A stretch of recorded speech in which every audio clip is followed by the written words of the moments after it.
Halo Sobat Kocok, we can you grow. Kembali lagi di Bedah Buku. Episode kali ini kita masih di buku Master Your Time, Master Your Life.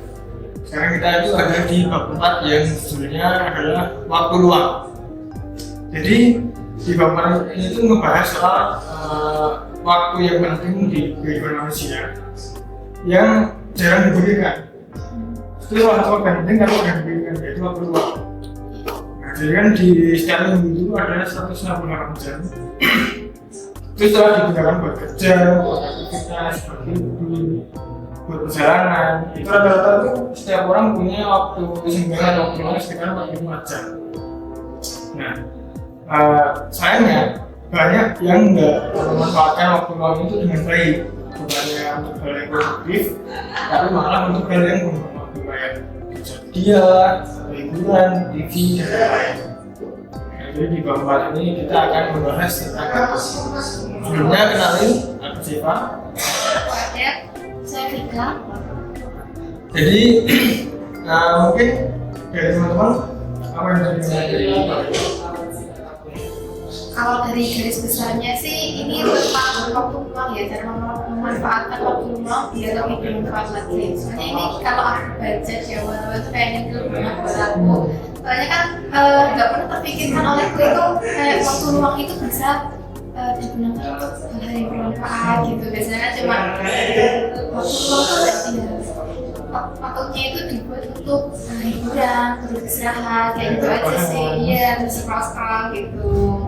Nah ini dengan baca buku ini sih sangat bermanfaat untuk kita memanfaatkan waktu luang biar lebih produktif lagi dan juga bermanfaat di kedepannya atau buat pekerjaan kita gitu.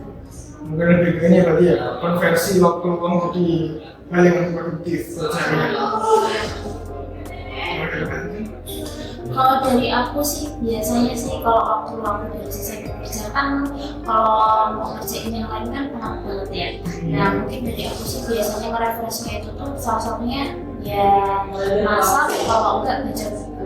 Biasanya saya setiap weekend kayak gitu, tapi bukunya pun kayak menurut saya juga gak memberikan impact atau nilai buat aku sendiri gitu loh. Yang aku baca soalnya tuh bukunya tuh kayak novel gitu, buat cerita yang kayak lucu-lucu gitu, jadi kayak nggak ada nilainya juga. Tapi yang lebih memberikan nilai itu kalau soal masak, karena saya suka masak gitu. Nah, jadi itu kayak saya lebih improve ke bahan-bahan, oh ini kalau saya bahannya ini gitu sih. Masak juga. Ya, yang saya juga. Nah, terus kan saya tuh lebih dominan suka masak, tapi kalau smooth baking kayak buat kue dan sebagainya kan saya kurang bisa. Nah, alatnya juga ya? Ya, alatnya nggak memadai dan saya kurang suka kalau buat perkuean. Menurut saya itu tuh lebih enak masak, jadi kita nggak perlu kira-kira kayak bahannya harus gini harus gini. Iya. Kalau kue kan harus mengira-kira ya. Ya spesifik. Karena kalau nggak spesifik tuh gagal. Saya tuh pernah masak buat bolu. Terus tuh ya udah sesuai kan protokol. Terus tuh rasanya nggak enak. Karena? Nggak tahu salahnya gimana. Nah sejak saat itu saya pengen nyoba lagi tuh kayak mikir, oh ya nanti gagal lagi. Jadi kayak waktu luang saya itu ya udah balik aja ke situ, baca buku yang nggak penting-penting banget yang dibaca bukunya sama masak aja sih. Tapi kalau misalnya baca buku, kalau menurutku ya walaupun cuma novel itu tetap ngasih insight ke kita sih, kayak dia, cara dia bercerita gimana, terus mungkin bisa ngabulin kayak sifatnya si karakter utama gimana, lalu kondisinya gimana, itu juga termasuk hal yang bagus sih menurutku. Daripada baca-baca yang biasanya di sosmed. Oh iya. Makanya kita baca literatur sebenarnya dari seseorang, itu menurutku bagus. Iya sih, soalnya kan kalau scroll terus itu kan kadang kayak capek juga nggak sih? Ya. Kayak kadang tuh liat HP terus tuh kayak muak gitu loh. Ya kayak sesuatu terlalu cepet. Iya. Terlalu cepet pasti. Informasi yang dia itu banyak. Kayak kadang tuh, karena kan kalau di weekend kan kita kan udah baca terus dari Senin sampai Sabtu. Nah weekend tuh biasanya saya membatasi banget sama HP. Nah itu juga banyak kan kalau dari pagi sampai siang tuh saya pasti HP ini saya tinggalin. Gitu, jadi saya kayak ngerjain hal lain yang saya tuh menjauh dari HP. Kalau baca ya harus fisik bukunya. Iya benar sih. Karena kalau dari HP nanti berbaca. Screen time sih kayak mata juga sampai. Iya sih. Kalau ada nggak? kegiatan singgamu itu biasanya ngapain? Kalau aku saat di rumah itu biasanya scroll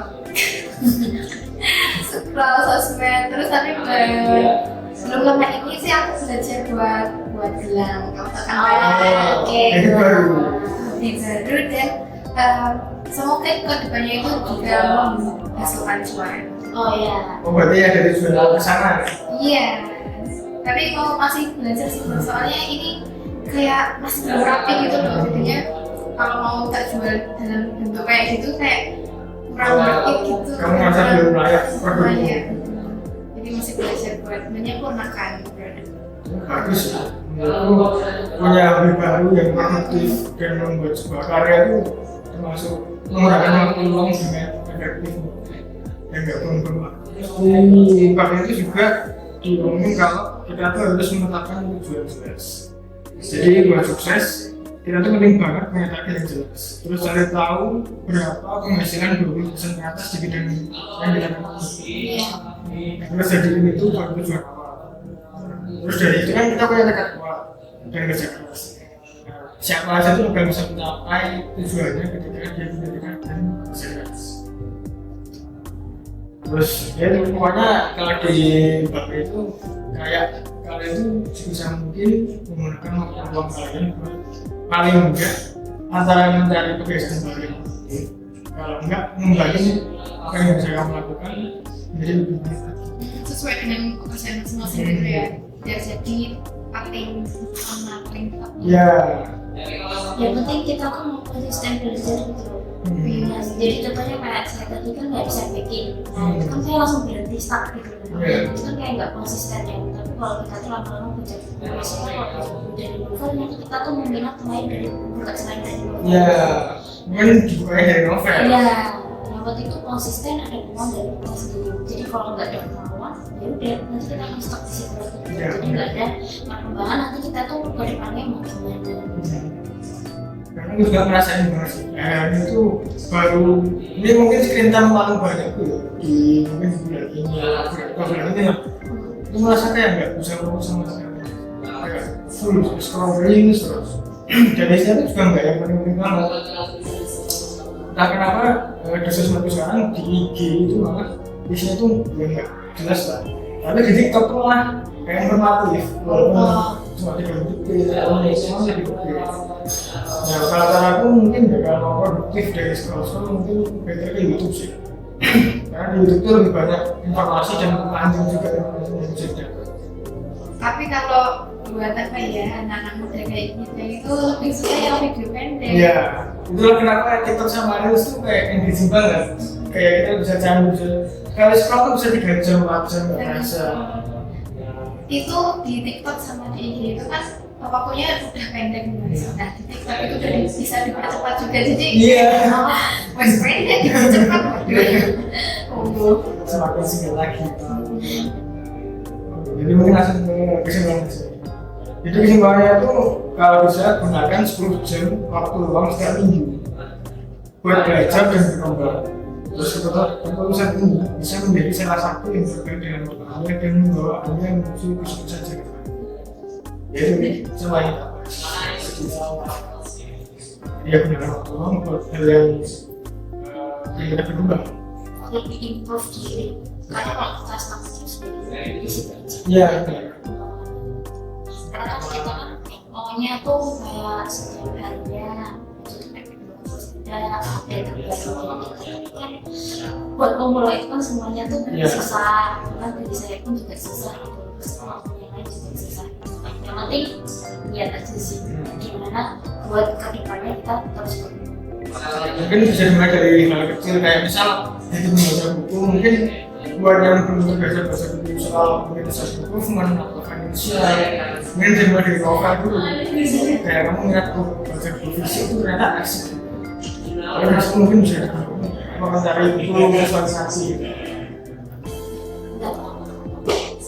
Tapi kalau tambahan dari aku sih ini ya mulai lah dulu gitu loh. Terus sama ini sih kayak continue gitu loh, jangan ada kita aja ya soalnya kan kayak gitu kayak apa minatnya itu cuma di awal-awal doang. Iya. Jadi di tengah-tengah itu udah bosan ya udah mungkin tak tinggalin lagi. Mungkin badannya lagi lah gitu. Tapi nggak tak lanjutin. Ya. Jadi mungkin itu buruknya sih kalau yang Iya. lebih konsisten. Sekarang itu paling bagus dari baru mulai sesuatu yang baru. Oke, di sini juga kita tuh menjual berbagai peralatan EDC. Jadi buat teman-teman yang membutuhkan usahanya kayak punya minimarket, toko-toko dan lain sebagainya, kita di sini menjual ada ID card printer, printer label, terus lainnya, terus supplies, terus Ada perkasitan juga, jadi teman-teman tenang aja, kita ada di berbagai kota besar di Indonesia, mulai dari di Medan, Jakarta, Surabaya Barat, Surabaya Timur, Semarang, terus ada juga di Makassar. Nah, ada kota baru nih di Kalimantan, Iya. tepatnya di Kalimantan. Oke, jadi buat teman-teman yang membutuhkan peralatan edisi buat usahanya bisa banget nih segera dicek aja di toko kita ada di berbagai marketplace di orange, hijau, merah dan lain sebagainya sesuai dengan lokasinya teman-teman. Oke, mungkin segitu dulu buat bedah buku episode ini. Dan itu, what's up? We got you girl.